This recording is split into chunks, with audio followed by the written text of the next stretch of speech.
If you feel stuck and you feel you need that extra push, I would say, hire a mentor or a coach. And of course, yes, it costs some money, but you have to think about where you are in your investing stage.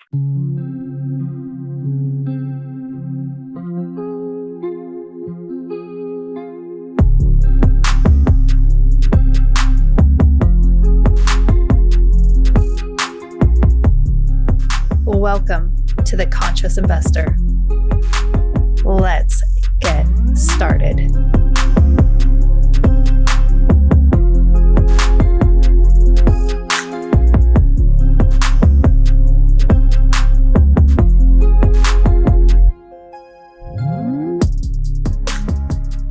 Conscious Investor, welcome back. I love podcast recording day for so many reasons. Usually it's because I get to see friends. And today I am joined by a friend, someone I met through the pandemic. And a lot of times we can look back on the pandemic with so many different feelings, and everyone had their own experiences. But one of the best experiences I had was being able to actually go to meetup groups and meet extraordinary people. And I am joined by my friend Ram, who I met in a virtual meetup group way back when, and we've been friends ever since. And I just have to give a super plug. If you are watching on YouTube, you already know, Julie, you're wearing a cap. What the heck? You never do that. I am. And if you're listening on the podcast, you're running on the treadmill or whatever, hey, you know what? Just go to the YouTube channel because it's really fun. Ram sent me this cap and it supports his hobby shop. And I'm going to let him tell you a little bit more about that because it's super cool. But anyway, before I continue on, I just want to say, Ram, I'm grateful for your friendship. I'm grateful I got to meet your wife today. I've met your sons. You just have a beautiful family, and I'm grateful for your friendship and your time here on the show. Yeah, thank you, Julie. Likewise. Can you believe it's been, September of 2020? Yeah. That was when we met.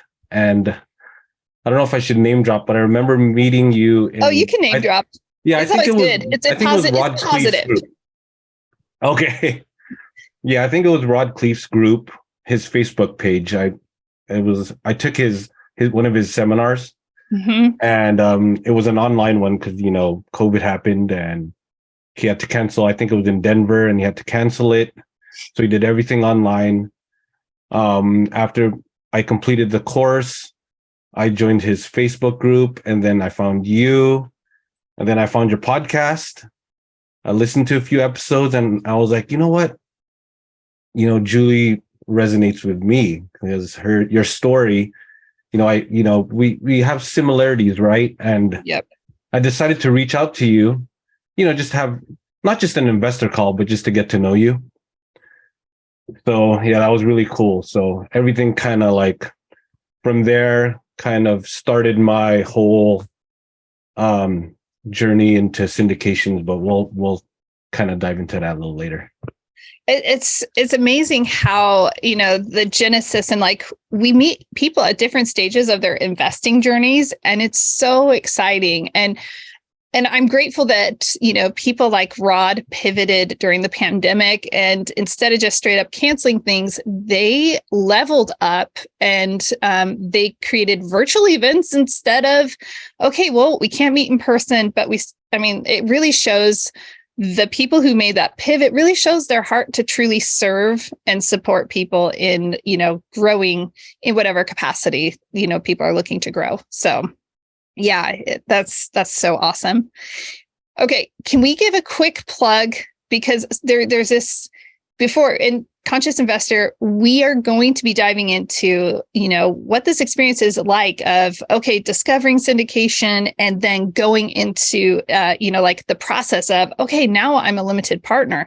What does that look like, feel like, and all of that? But before we do that, you have this really cool hobby shop. And one thing that I absolutely love is watching, you'll post different things on social platforms about, I'll see a baseball card or something come up, and it's just so cool. How did you get involved in that? Tell us about your hobby shop. Yeah, so this goes way back to when I was in grade school. I always loved playing organized sports, or just, playing in the backyard or at a friend's house, shooting hoops, playing catch at the local park. And I remember I was in fourth grade, and I went to 7-Eleven one day with my dad. And I remember seeing packs of baseball cards, right by the cashier. Yeah. So before you check out, like you buy your Slurpee or whatever. And I would see these packs, and then I asked my dad one day, like, oh, maybe one day, can I buy one of these packs? And he was like, sure. So it was like a few weeks later, I saved my money and I bought like a pack for like 50 cents or something. I had quarters laying around in my room and stuff. And I was like, I'll buy a pack one day. And then, just seeing these players that you watch on TV, especially local ones like Will Clark from the Giants or Mark McGwire from the A's. This was during our time. I was a Mark McGwire fan. Yeah, Mark McGwire. We were an A's family. We're not a Giants family. Okay. Conscious investor, we need to just let you know, okay. Ram and his family are located in San Francisco. So they are Giants territory. And I grew up in Modesto, and the feeder team into the Oakland A's was based out of my community. And so obviously I had to be an A's fan. Right. Yeah, their farm system was in Modesto. That's funny. We didn't even talk about that before with my wife who's in the background. But so you like inspired. You have these cards. I'm sorry, I did kind of like rabbit trail for a second, but it's exciting. You buy this first pack of cards. One pack of cards led to all these years later a hobby shop. Well, I had no idea that one day I would, open up, like a virtual shop or become, a local dealer. But yes, just I had, my passion is sports, and I love sports and music. So, it was just something that just kind of came second nature to me. Like we used to like to trade cards during lunch or recess. And then as I got into high school, it kind of, I still played sports, organized sports, and played for my high school teams and stuff like that. But then I stopped collecting cards. And then during college, Mark McGwire actually broke him and Sammy Sosa. This was around the late 90s. They started hitting all these home runs. And then that kind of brought these feelings up of, hey, you know what? There's sports cards out there. I was like, I'll buy a pack again. So I bought a pack like at a local shop. Started doing that again. Opened up an eBay store while I was in college. This was 1998. I think this was like my sophomore year. No, my junior year in college. Then I just started doing it. I would put cards on the eBay, like the ones that I didn't want, or I'd flip them. And that was like my other way of making extra money while going to school, was I would flip sports card. Like I would sell, like Michael Jordan cards or whatnot. Mark McGwire, Joe Montana, you name it. And it was just kind of like a fun thing for me, just a side thing while I was going to school. And also after I graduated, I just would do that on the side. And then eventually I ramped it up because I had a life event several years ago. My son was diagnosed with autism, and I thought, you know what? I was working at night at the time, my full-time job. I was working at night, and I didn't want to be out during the day to make extra money because, my son was going to school and I had to pick him up. And I thought, what would be another way to create, income, a side income? And I thought, oh, you know what? I know about cards. I can scale this at home while my son is at home, getting his therapy or whatnot when he's not in school. And I don't have to be out, driving for Uber, which I did for a little bit. I thought, I can do something. It was kind of like my dream too. I was like, my dream fulfilled, but now I have a purpose, because for the longest time I was like lost. I didn't know what I was doing. I was just what do they call it? I'm in the rat race, but at the same time, I love my job. But I just had to do something that I had that I knew and that I had a passion for. I was like, why not sports cards? I already know what they are, and I love it, and I love seeing people collect cards. If I can help them with their collections, then I'll do that. And yeah, I've been doing that for like past 6-7 years now. So it is so representative of you. It's like, oh, well, I can serve my family and I can serve others through this. I love, and this is part that I guess, I mean, I probably knew this, but just the way it's landing right now for me because of a lot of the content I've created on mindset episodes is that always staying in that zone of genius and what makes us happy. And oftentimes, like someone might say, oh no, I guess I got to go get a day job. I got to drive Uber, not really my happy spot, but this is what I've got to do. Instead of saying, okay, what am I good at? Taking time to actually think through that. What am I good at? What are the skills I have? What brings me joy? And from that, to be able to really bring about something that is really powerful. If you don't mind, like, I think it's really interesting. And I know that, your son, having that major life event and having that, that diagnosis, which is always such a great opportunity. And you've leveraged that, your family has, as an opportunity to, to rise and grow and to see other vehicles to provide and care for your family. How does, aside from the hobby shop, like how does, real estate investing play into that? Yeah. So real estate. So here we are, baseball cards and real estate. Like that's like a big gap, right? But then again, seems like a big gap, and it really, right? It's still like you're even flipping cards, right? Right.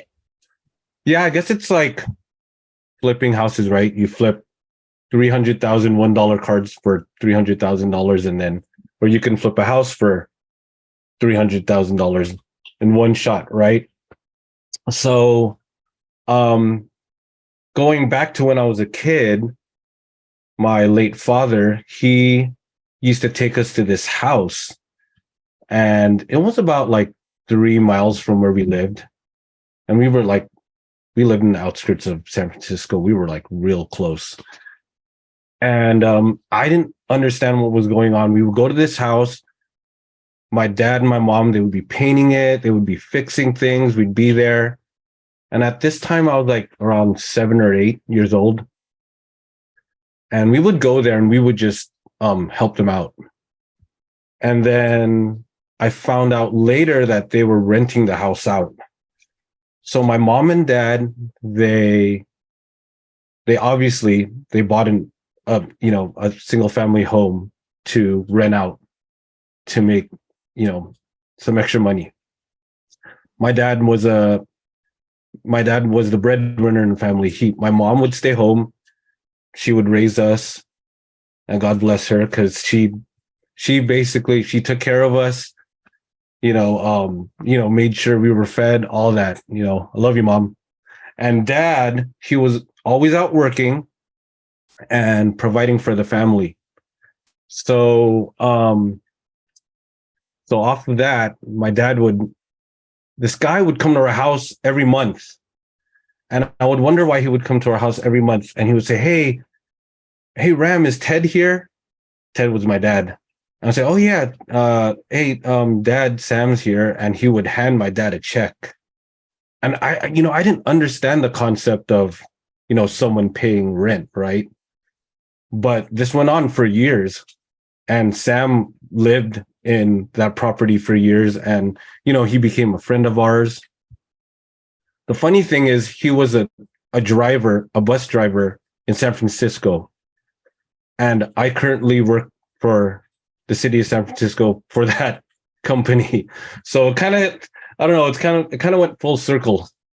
Sam was a bus driver and I'm now working in the subway for that same company. So, yeah, that was kind of a funny thing. I remember getting that job and telling my mom, I said, hey, Mom, I'm working for the city and I'm working for the bus company. Remember Sam? And she said, oh yeah, Sam, he was so sweet, the bus driver. Yeah. So that's amazing. Like to even be able to, a lot of times people don't piece it together, how their stories are, intertwined and connected in that capacity. So you noticed, you put this together, that they have a rental, they're getting, gaining extra income off of that. Mm-hmm. How does that then translate later in life for you and your wife to say, okay, we want to become, passive investors. We want to become limited partners, and in the future, we'll become active partners as well. Yeah. So my wife and I, we both work full-time jobs. We both, we both put money in our retirement at our jobs, and we both finished college, and we thought, oh, we're living the American dream. We have a full-time job. We can stay here till we're 62, or I don't even know what the retirement age is now, 66, 67. By the time we get to retire, who knows what it'll be. Right. And at the time we were both working for the state of California. And we thought, oh yeah, we got it made. We can just do this and we're set. That's what my dad did. He worked for the federal government for 40 years, and then he retired and got his pension. And we thought, okay, we'll follow in the same footsteps, because that's what we were taught, right? Coming from, most of us coming from Asian parents, we were just taught, make sure to go to school and try your hardest to earn your degree. And after you earned your degree, get out into the workforce and find something steady, and then do what they did, work for 40 years, and then retire when you're almost 70. And then we realized, I don't want to retire when I'm 62, like we saw what our parents went through.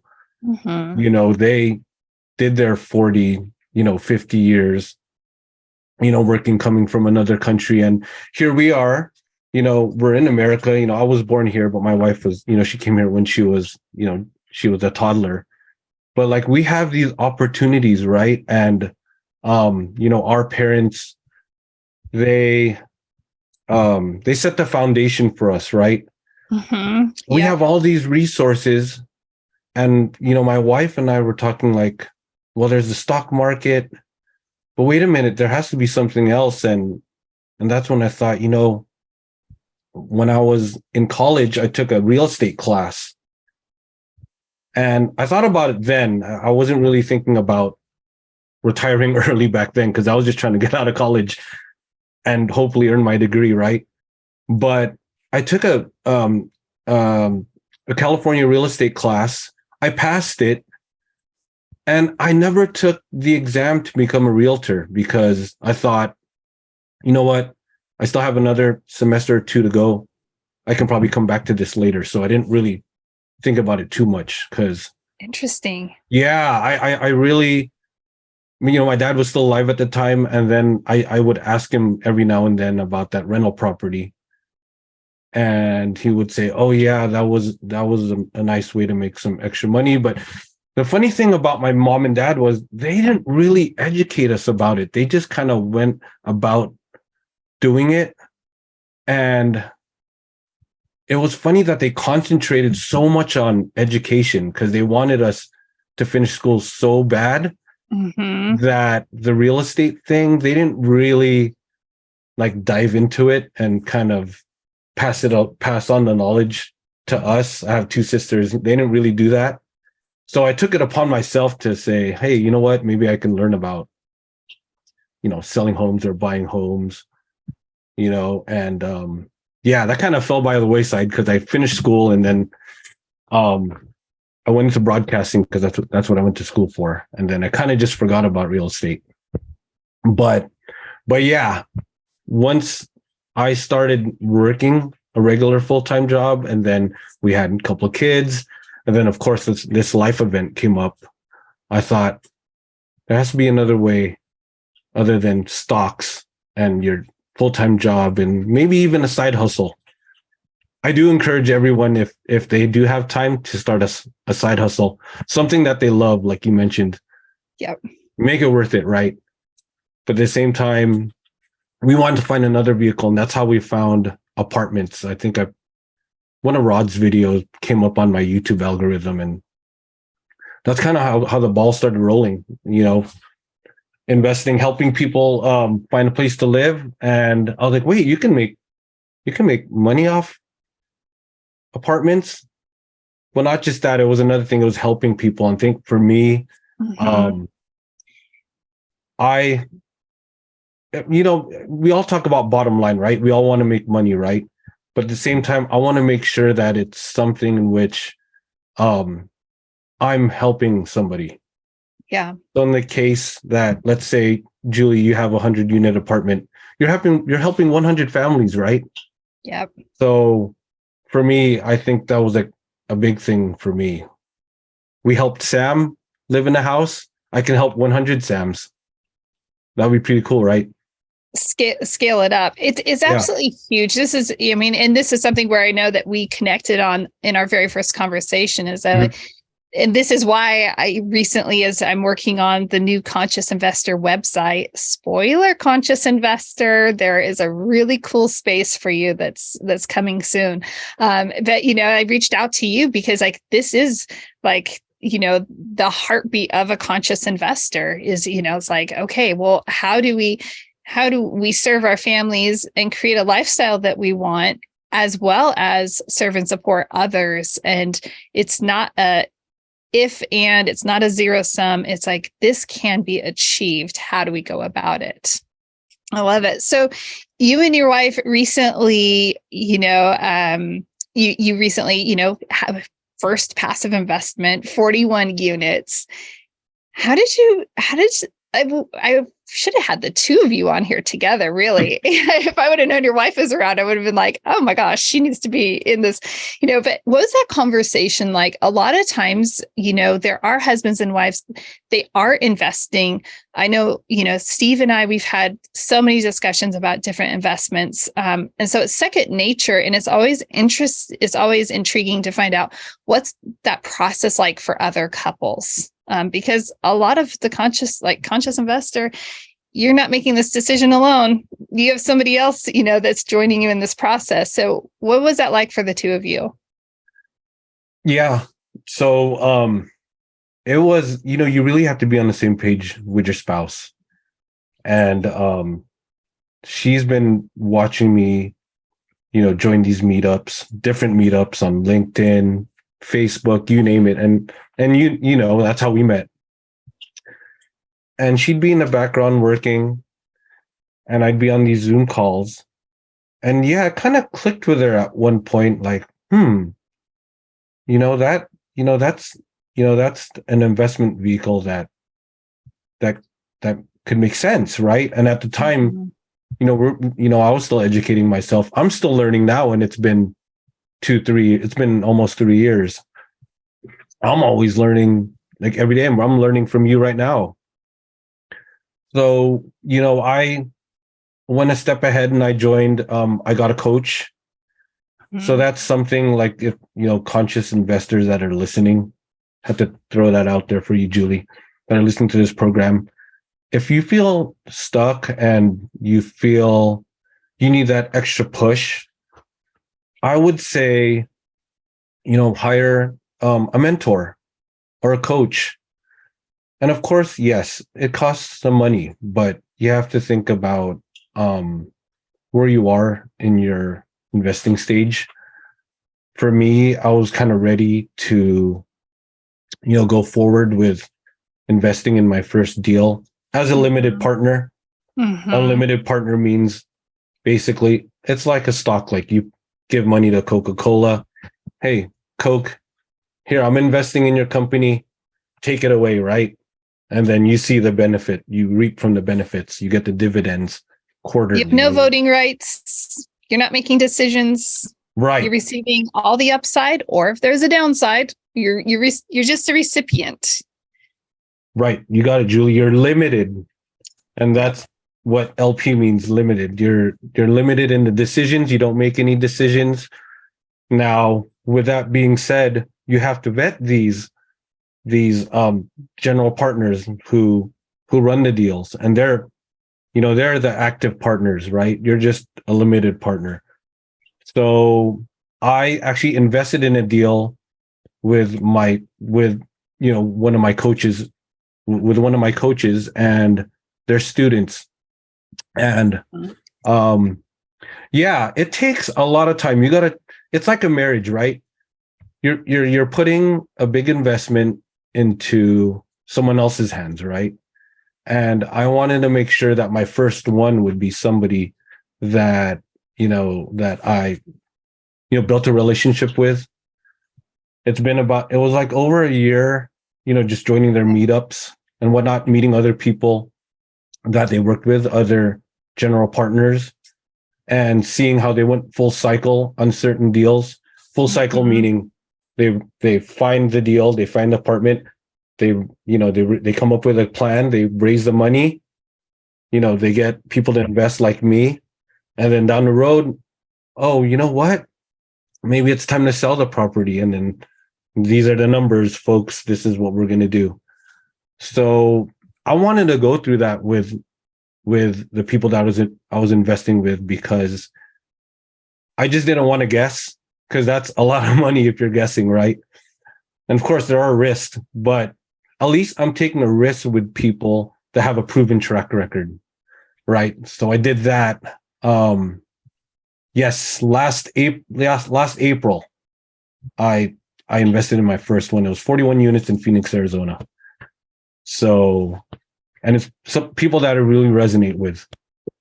Is it okay to drop names again, or no? Or no? I love how probably not on this topic. And conscious investor, the reason why is I'm always cautious about that type of name dropping when it comes to investments. I've actually never told you conscious investor who I've invested with as a passive investor, because it creates this endorsement, and you and I have taken time to develop and create those relationships. And so, that is one area where I am a little hesitant. And I will say it's interesting because I also invested.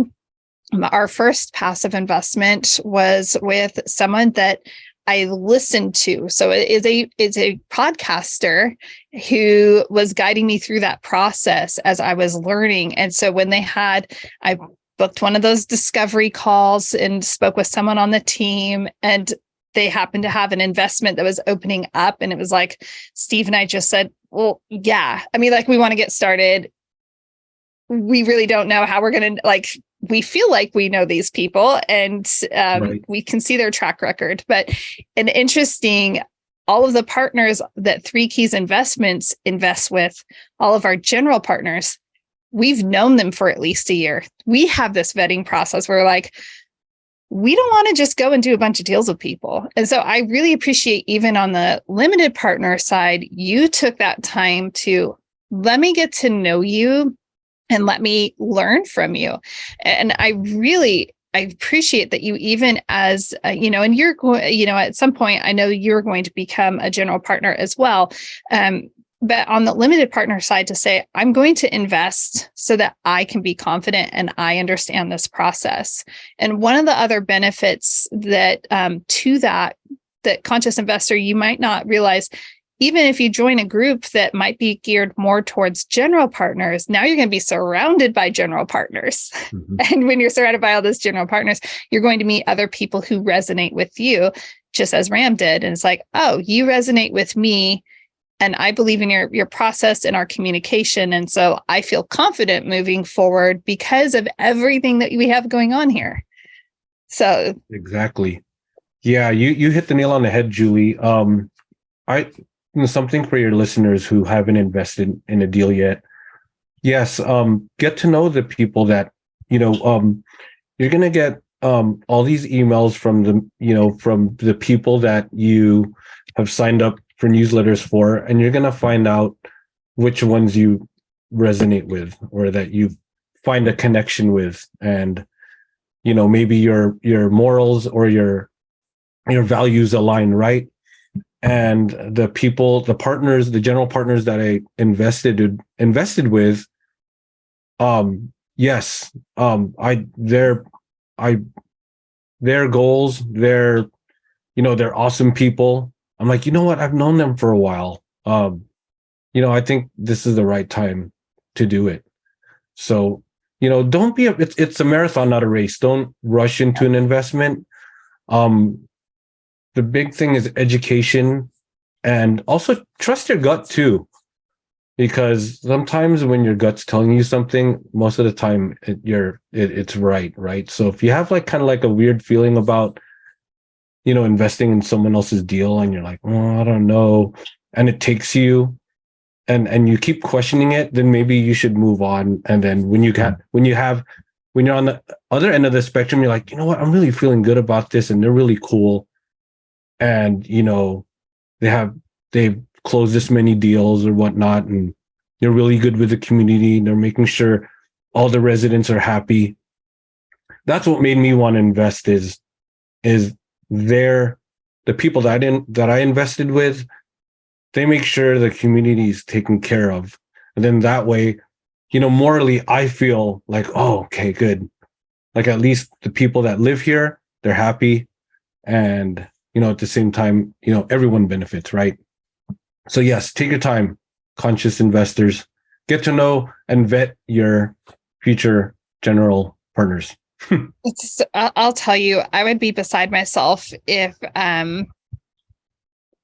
just there are slumlords out there. And it's like I think you and I are very similar. Like we'd just be beside ourselves if like to have residents treated in a poor manner. It's like quality of life is really, that's part of the responsibility. When we have an apartment building, it's our responsibility to, maintain a quality of life for people. Now, that means we take care of making sure everything is functioning and operational.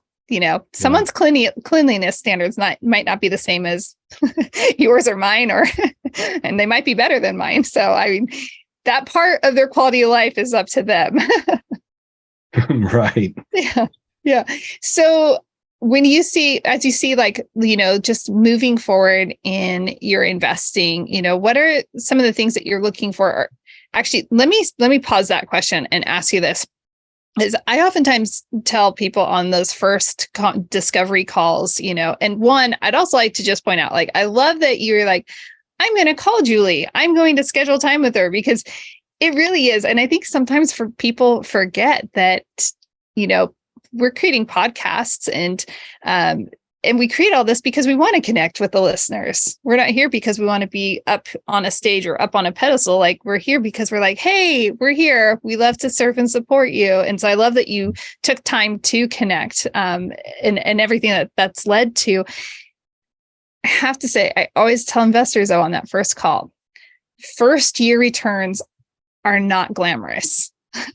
So I'm just curious, like, how did that first year of your passive investment play out? And were the returns, I will be just honest, Steve and I on our, first passive investment, we're like, woo, hey baby, maybe we can go and, like have a happy meal somewhere. It wasn't that bad. I'm exaggerating, but it wasn't like, whoa, this is great.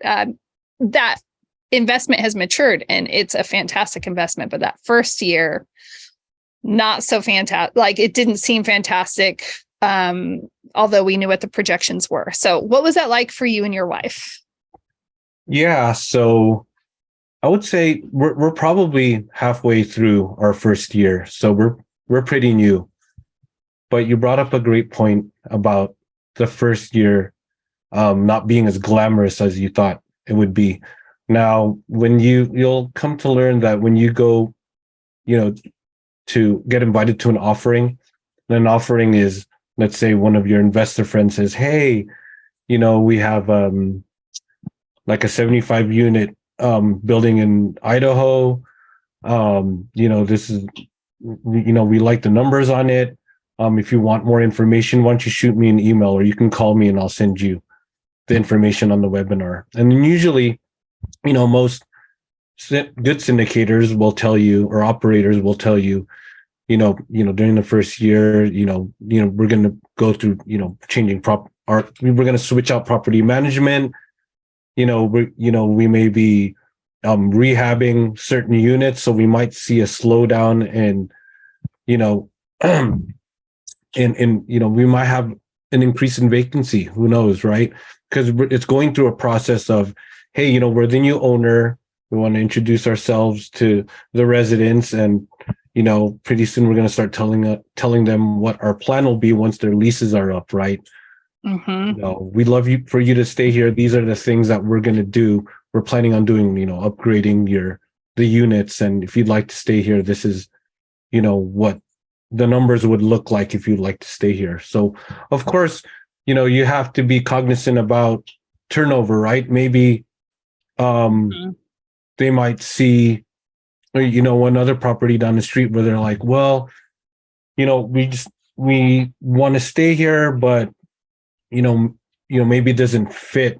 Maybe your plans don't fit, where we want to stay. So we might want to stay somewhere else. So you really have to plan for the returns might not be as glamorous year one, but those are the things you have to really think about when you're investing into a property.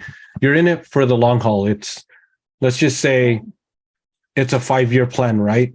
Think of it as, okay, we're chugging along, and then it's gaining steam. And then all of a sudden look, it's peaking. And then, it might be like year 2 and you're like, whoa, it's starting to look pretty good. Like year 1 might be a little rough, or not where you would want it to be. But I think those are the growing pains of year 1, is going through the transition. And you really want to educate your investors about your plan, right? And that's what these webinars are for. Hey, we're planning to do this. This is going to take some time. We're going to do, the parking lot, all that stuff. We might have to rehab the whole place, and that might displace a bunch of people. So, and that's where the numbers come in. You just really have to you have to trust yourself, and you have to trust the operator as well. So it all comes with like a good game plan from the operator. So it's really your decision. Yeah. I love that. Yeah. The year 1, and I always caution, limited partners. I always say, don't expect returns year 1. If we have returns year 1, that's great. I never plan for those for the first 12 months. Now, we've exceeded expectations, and we're able to give early distributions on some investments, and we've had some different instances, right? But to always be prepared that right. Year 1 is all about that stabilization, and the returns are always at their smallest in year 1. And so just be prepared for that. We always talk about, cash flow, and, we're going to get these distributions. Well, those distributions grow over time as the business grows, because the apartment complex is a business. I appreciate that, and all the information that you added on that.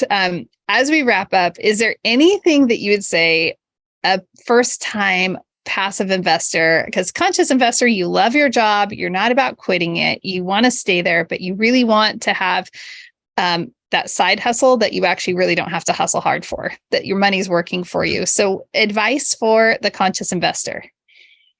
Yeah, just, listen to podcasts like these. And, I'm plugging you, Julie, because we, after I met you, it kind of got the ball rolling for me. Like you mentioned earlier, you might resonate with someone you have a discovery call with. If you, go to meetups and you resonate with someone, don't hesitate. Reach out to them. Say, hey, can we have like a call for like 15, 30 minutes just to get to know each other? Do it, because you never know who you're going to meet. You might be on the same page, with a lot of things, and not just investing, just maybe like your values, and you might have some things in common, right? Like you and I were both from California. I had no idea until we had that call. Yeah, so, you're in a better part of California than where I was from. We've established that already. Yeah, but Yeah, I think relationships are big. Um, establish and create new relationships with people that are in this space, even with new investors. I'm still, I wouldn't say that I'm new. Well, yeah, I am new, but at the same time, like, even reach out to people that are super new, and if you feel like you can add value to them and help them, that's awesome. If I had some of my friends ask me about these meetups that I go to, and they had no idea about apartments or syndications, and all they knew about was single family homes. So that was really cool, because I didn't really think people were going to ask me about investments unless they were really into it. So you just never know. I love that. That's really great advice. And it's interesting because oftentimes I find that people in this space have very successful careers in some capacity, and they live, they live somewhere, and geography, everything about it, like just getting to know people is so much fun. And everything we want is like two people away, everything we want and need. And if we come from that position of serving others in a powerful way and showing up, it just unlocks all the doors of opportunity for everyone. I love it. Now you have a podcast that is about ready to enter the world. Tell us a little bit about your podcast. Yeah, I'm actually just it was supposed to launch a while back, but life happens, right? And but yes, so it's called Driven by Purpose. And basically I just wanted to make sure that I was interviewing people that found their purpose as well, that wanted to create their own business, right? So I wanted to interview people that inspire others. So if I can find other people like yourself, and I'd love you to have you on, Julie. Done. Yeah. So if I can find others that can help inspire others, or others that feel kind of lost, and maybe it kind of makes them think about, like, oh wait, you know what? I always wanted to do this, and this person's doing that, so why can't I do that, right? That's the purpose of my podcast, right? Everyone has a different purpose in life. For the longest time, I didn't know what mine was until, that life event, and it kind of sparked where I am right now. So yeah, Driven by Purpose. Look for it, March 2023. Oh, I love it. March is a great time, a great month for birthdays, because my birthday's in March, my daughter's birthday's in March, and I have a lot of nieces that are in March. I have a brother in March, and this podcast was born in March. So March is such a fun month to be able to launch a podcast. And I'm excited to support that, like anything that you're doing with the podcast. Conscious Investor, make sure that you go and check out Ram's podcast. Remember, it's called Driven by Purpose. And we'll put a link in the show notes so that you can check out his podcast when it goes live. That's just super exciting. If someone is listening and they are resonating with you, what's the best way for them to get in touch with you, Ram? Yeah, they can find me on LinkedIn. And Julie will have it in the show notes. Ramil Torres, Ramil Torres. Yeah, you'll find me there. I think my title is NorCal Hobby Shop or whatnot, but yeah, they'll totally find me. Just look for this ugly mug and you'll know it's me. Oh gosh. And if you also are interested in, you are also a sports enthusiast and you like collecting, make sure you go check out NorCal Hobby, because Ram has everything you need. And that's such a special way also to connect up with other investors when we have other, alliances. Maybe we care about residents and quality of life, and we enjoy sports. I mean, it's really fun when you can blend business and pleasure all together. So I encourage you to check that out. Before I talk to you, Conscious Investor, Ram, I just want to say thank you so much for joining me on the show today and sharing your experiences. Oh, thanks, buddy. Yeah, thanks for having me on, Julie. It's pure. I appreciate it. This was really fun.